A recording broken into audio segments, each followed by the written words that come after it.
नमस्कार दोस्तों, स्वागत है आपका एमपी कंपटीशन अड्डा में।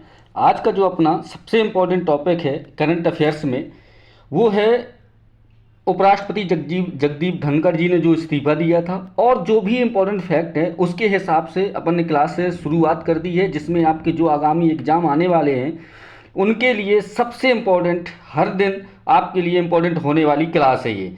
तो चलिए शुरुआत करते हैं। सबसे पहले क्या है, आर्टिकल 67A।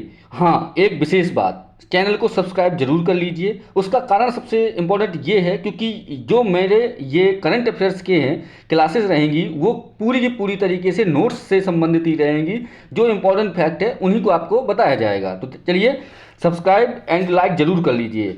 चलिए, आर्टिकल 67 का प्रयोग कर उपराष्ट्रपति जगदीप धनखड़ जी ने इस्तीफा दे दिया है। ठीक है, किसका? आर्टिकल 67 है। ये आर्टिकल, ये समझ लो, आगामी आने वाले एग्जामों में बहुत इंपॉर्टेंट होने वाला है।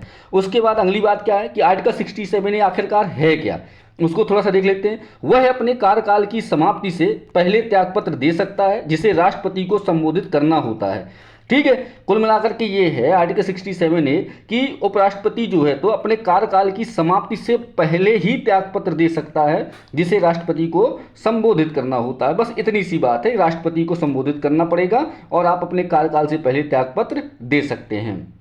इसके बाद क्या है अगली बात कि मध्य प्रदेश हाई कोर्ट के स्थायी मुख्य न्यायाधीश किसे बनाया गया। देखो, पहले ये तो कार्यकारी न्यायाधीश थे। आर्टिकल ये कार्यकारी न्यायाधीश कौन थे? संजीव सचदेवा जी, जो कार्यकारी न्यायाधीश थे।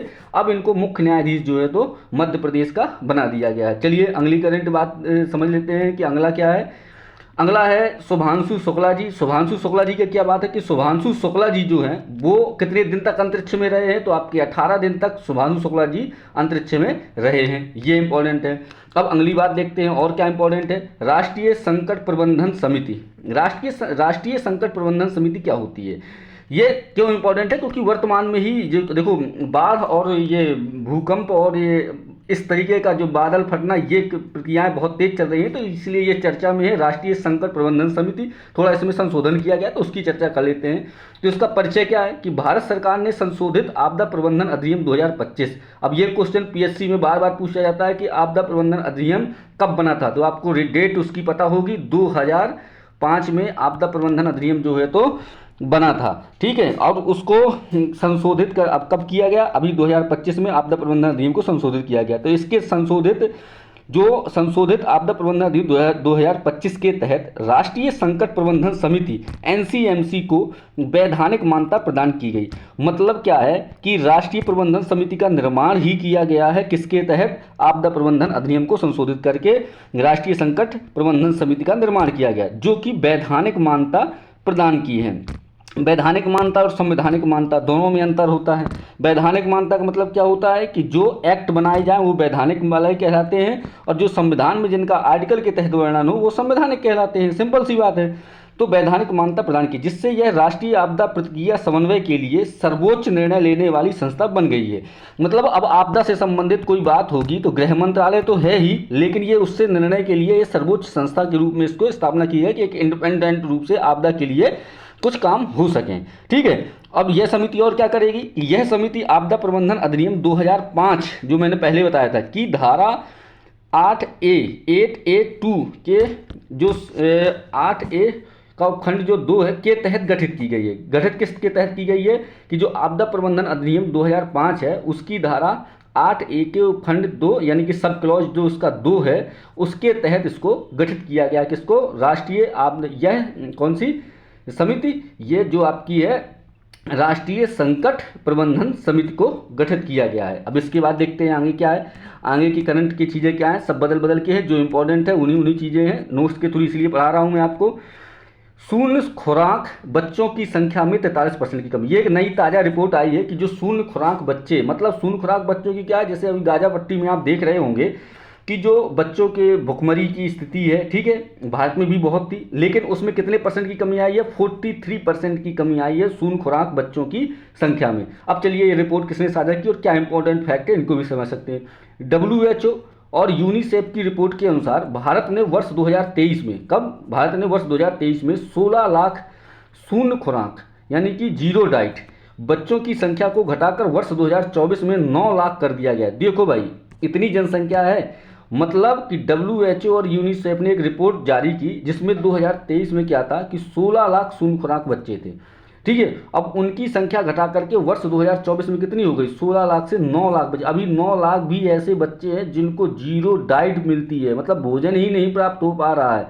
कितने, 9 लाख ऐसे बच्चे हैं जिनको अभी वर्तमान में भोजन ही प्राप्त नहीं हो पा रहा है। ये बात याद रखनी है वर्ष 2024 में, जो 2024 की बात है, WHO और यूनिसेफ ने। ठीक है, इसके बाद यदि आगे देखोगे और क्या है इसमें, वर्ष 2024 में वर्ष 2024 में एक बहुत उपलब्धि है ये भारत की। वर्ष 2024 में भारत को खसरा और रुबेला चैंपियन अवार्ड से सम्मानित किया गया। मतलब क्या है कि जो खसरा और रुबेला में भारत सरकार ने बहुत अच्छा काम किया गया है, तो वर्ष 2024 में भारत सरकार को किन किन से सम्मानित किया गया, खसरा और रुबेला से सम्मानित किया गया। अच्छा, अब आगे देखिए, जो शून्य खुराक की अभी बात हो रही थी, जो यूनिसेफ और WHO ने जो रिपोर्ट जारी की है शून्य खुराक की, तो शून्य खुराक कार्यक्रम योजना भी चलाई गई थी 2024 में। अब 9 लाख बच्चे हैं, 16 लाख थे, ठीक है, 9 लाख बच्चे हैं, तो उसके लिए एक योजना बनेगी, सीधा नीति निर्माण किया जाएगा 2024 में। तो उसका उद्देश्य क्या रहेगा, ऐसे बच्चों का टीकाकरण करना जो अब तक किसी भी प्रकार की टीका खुराक से वंचित रह गए हैं। भाई मतलब टीका लगाओ, साथ में उनको भोजन दो, तब ये जाकर के ये शून्य खुराक जो है तो जीरो हो पाएगी। ठीक है, तो ऐसे बच्चों का टीकाकरण करना जो अब तक किसी भी प्रकार की टीका या खुराक से वंचित रहे हों, तो ये जो है तो शून्य खुराक कार्यक्रम योजना कब चालू की गई है, इसका सही आंसर हो जाएगा 2024 में शून्य खुराक कार्यक्रम योजना चालू की गई है। इसके बाद क्या है आगे, वर्तमान स्थिति क्या है, वर्तमान स्थिति 2023 में यह आंकड़ा 0.11%, कितना लिखा हुआ है, 0.11% था। ठीक है, जो वर्ष 2024 में घटकर 0.6% रह गया। मतलब सीधी बात है, 0.6% क्या रह गया कि जो टीकाकरण किया गया था शून्य खुराक, किसी भी प्रकार का जो टीकाकरण नहीं हुआ था, तो पहले 0.11% था, अब कितना हो गया, शून्य खुराक कार्यक्रम के तहत 0.6% रह गया है। तो ये हो गई यहाँ पर शून्य खुराक कार्यक्रम योजना की बात, पहले 0.11%, अब 0.6%। तो टीकाकरण तो आप देखते भी होंगे, सब लोग लगभग बहुत अच्छे से टीकाकरण भारत देश में अपने होता है, कुछ हो या ना हो, लेकिन टीका, पोलियो, इनका तो बहुत ही अच्छा, ये तो स्कूल जा करके और जहाँ हॉस्पिटलों में बहुत अच्छे से टीका लगाया जाता है। चलिए बहरहाल आगे देखते हैं, मिशन इंद्रधनुष 2024, इसी की बात कर रहे हैं अभी अपन, किसकी, ये शून्य खुराक में। और क्या क्या हुआ, क्योंकि जो इंपॉर्टेंट फैक्ट है उन्हीं को लिखा, मिशन इंद्रधनुष। अच्छा, मिशन इंद्रधनुष चालू कब किया गया, मिशन इंद्रधनुष प्रारंभ किया गया था 2014 में, 2014 में। तो यहाँ से एक फैक्ट निकाल लो कि मिशन इंद्रधनुष का प्रारंभ कब हुआ, 2014 में मिशन इंद्रधनुष का प्रारंभ हुआ था। इसके तहत क्या था, 5.46 करोड़ बच्चों और 5.46 करोड़ बच्चों और 1.32 करोड़ गर्भवती महिलाओं का टीकाकरण किया जा चुका है। मतलब मिशन इंद्रधनुष एक योजना जो अपने यहाँ चल रही थी, कब प्रारंभ हुई थी, 2014 में। कब प्रारंभ हुई थी मिशन इंद्रधनुष योजना, 2014 में मिशन इंद्रधनुष योजना प्रारंभ हुई थी, जिसके तहत 5.46 करोड़ बच्चों और 1.32 करोड़ गर्भवती महिलाओं का टीकाकरण किया जा चुका है, जो पहले टीकाकरण से वंचित थी। ठीक है, कितनी, 1.32 करोड़ गर्भवती महिलाओं का टीकाकरण किया जा चुका है, जो पहले टीकाकरण से वंचित थी, जिनका टीकाकरण कम हुआ था। अब कुछ और इंपॉर्टेंट टीकाकरण की बात आई तो राष्ट्रीय टीकाकरण दिवस कब मनाया जाता है भाई, सबसे इंपॉर्टेंट तो ये हो जाएगा, राष्ट्रीय टीकाकरण दिवस कब मनाया जाता है, 16 मार्च को। कब मनाया जाता है, 16 मार्च को राष्ट्रीय टीकाकरण दिवस मनाया जाता है। ठीक है, 16 मार्च को। तो अब राष्ट्रीय टीकाकरण दिवस तक भारत ने वर्ष 2014 से पोलियो मुक्त स्थिति बनाए रखी है। मतलब कुल मिलाकर की ये है कि भारत ने क्या रखा है कि पोलियो मुक्त स्थिति जो है तो वर्ष 2014 में पोलियो मुक्त भारत हो गया था, और तब से ही पोलियो मुक्त की स्थिति बना करके रखी है। 2-4 मामले कभी कभी मिल जाते हैं, लेकिन ऐसा नहीं है, भारत जो है पोलियो मुक्त है। तो राष्ट्रीय टीकाकरण दिवस कब मनाया जाता है, 16 मार्च को। तो धन्यवाद, मिलते हैं अगले वीडियो में। यदि आपको वीडियो पसंद आया हो तो लाइक, सब्सक्राइब, शेयर जरूर करें, और कमेंट में बताएं कि आप ऐसे ही करंट अफेयर्स नोट्स के थ्रू वीडियो चाहते हैं, तो आगामी वीडियो के लिए आप सब्सक्राइब जरूर कर लीजिए। मिलते हैं अगले वीडियो में, धन्यवाद।